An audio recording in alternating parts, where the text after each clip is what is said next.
Hello everybody and welcome to my tutorial on how to make your own waterfall mini journal.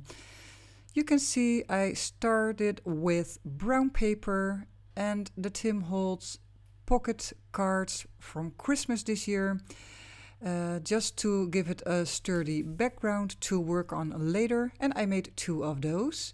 So it's the front cover and also the back cover, and you need a spine for that to make it into a journal. The spine is just a strip of paper with two folds about approximately a quarter inch, just to give it a little bit of space for all your pages later on. And yeah, just glue it down and then you already have your cover.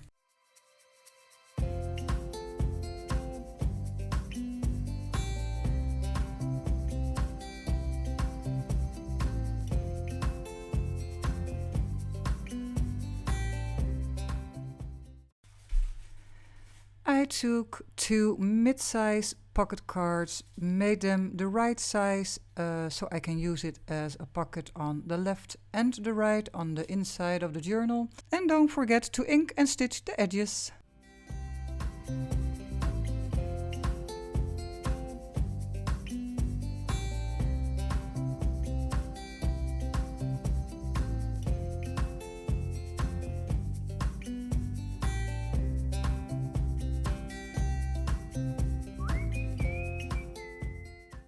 I gave the back of the pockets an extra strip of paper with a fold, and that is to create a little bit of more room for the pockets, so it's more easy to put in your tags, your tickets and your ephemera.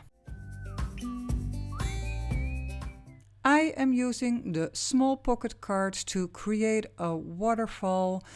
And I really like and enjoy working with the pocket cards because they have pairing measurements that work very well together.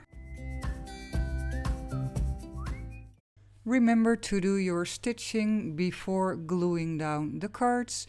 I always do the stitching behind the scenes, just in some quiet time off camera.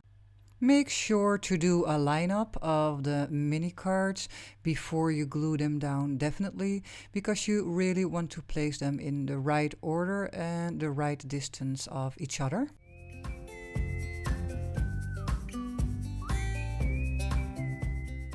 So inside of the cover I would like to make a mini journal.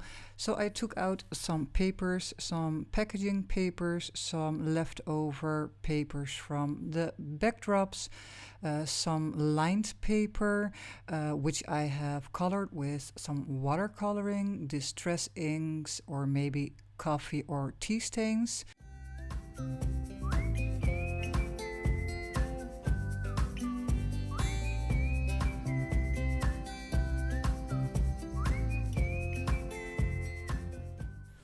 Make sure to put your papers into the right order and into the right distance of each other. It's important because you are going to work on the binding and you don't want to move the papers around, so clip them down so they will stay in place. I am poking the holes into the cover and also into the signature, and so after that you can line them up and do the binding.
To bind this signature into the cover, I used a bookbinding needle and some waxed thread. I started off at the bottom hole and did, it looks like a running stitch to the left side, but I turned the needle back in and made a back stitch and tied off the two ends. I am always thinking about ways to fill in my pages. I do not like them totally blank. In this case, I am using a stencil and some distress ink in the same color palette I already worked in. But you can also think about stamping.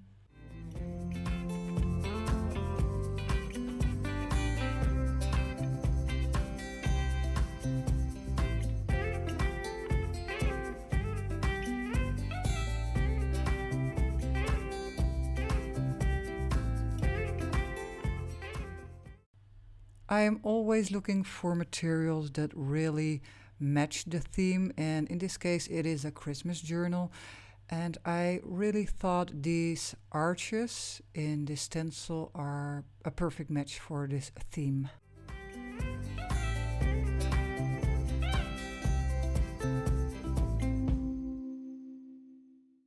You can also use some stamps. For me, it is not meant to be in the foreground, but it is to fill up some space in the background. And make sure you repeat the steps of the stencils and the stamping over several pages. And that is to create a matching and cohesive look.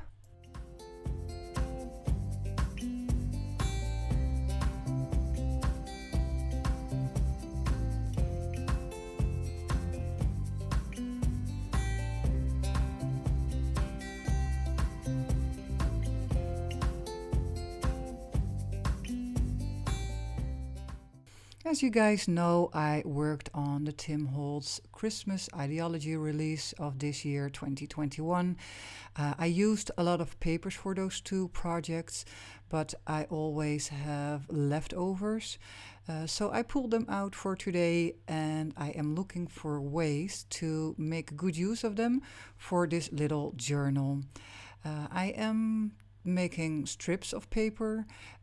Some are pockets, some will be belly bands, and some pieces of paper will just be decorative.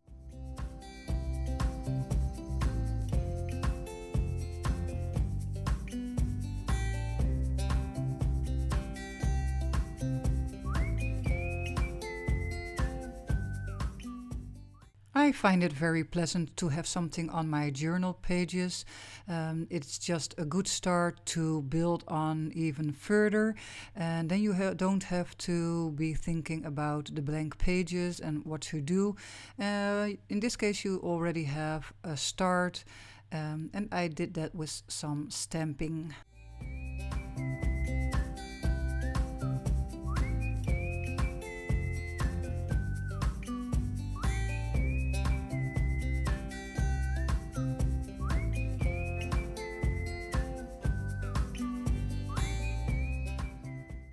And it is okay to repeat your stamps, so you have one stamp and repeat it on several pages, and it gives a nice and balanced look, so don't be afraid to use it multiple times.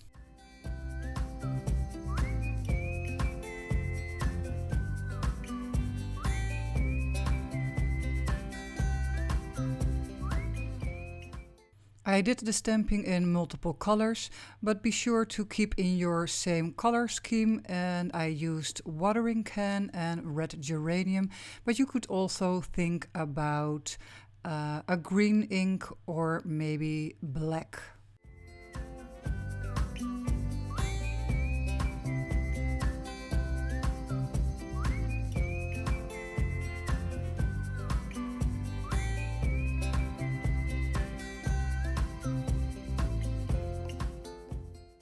This tutorial covered the how to make a basic waterfall journal.